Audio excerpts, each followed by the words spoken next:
સુરતના ફાલસાવાડી golden point વિસ્તારમાં ટ્રાફિકને સરળ બનાવવા માટે મહત્વપૂર્ણ નિર્ણય લેવામાં આવ્યો છે. પરત પાટી અને બોમ્બે માર્કેટ તરફ જતા નાના વાહનો માટે બ્રિજ પર ચડવા ખાસ કટ આપવામાં આવ્યો છે. સુરત શહેરના ફાલસાવાડી ગોલ્ડન પોઈન્ટ વિસ્તારમાં ટ્રાફિક સમસ્યાને હલ કરવા નવી વ્યવસ્થા શરૂ કરવામાં આવી છે. પર્વત પાટિયા તેમજ બોમ્બે માર્કેટ તરફ જવા માટે હવે 2 વ્હીલર અને 4 વ્હીલર જેવા નાના વાહનોને બ્રિજ પર ચડવા માટે અલગ કટ આપવામાં આવ્યો છે. આ સુવિધાથી વાહન ચાલકોને લાંબા ફેરા મારવા નહીં પડે અને ટ્રાફિકનું દબાણ પણ ઘટશે તેવી આશા છે. ખાસ કરી પીક અવર્સમાં થતા ટ્રાફિક જામમાં રાહત મળશે.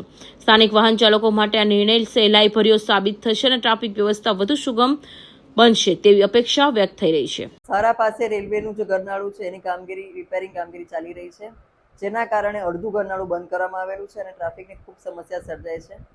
આ ધ્યાને રાખીને સુરત શહેર ટ્રાફિક પોલીસ દ્વારા એક વૈકલ્પિક રૂટ નક્કી કરવામાં આવેલો છે, જે અંતર્ગત આ જે સહારા દરવાજાથી દિલ્હી ગેટનો જે બ્રિજ બની રહ્યો છે એમાં વચ્ચે મૈદરપુરા પોલીસ સ્ટેશન આવે છે, એની સામે ફાલસાવાડી પાસે એક ગોલ્ડન પોઈન્ટ આવે છે, ત્યાં એક કટ આપી અને એ કટ પાસેથી 2 વ્હીલ વાહનો અને 4 વ્હીલ વાહનો એ કટનો ઉપયોગ કરી અને સીધા બોમ્બે માર્કેટ ઓવરબ્રિજ થઈ અને એ લોકો પરત પાટી અને જૂની બોમ્બે માર્કેટ તરફ જઈ શકશે.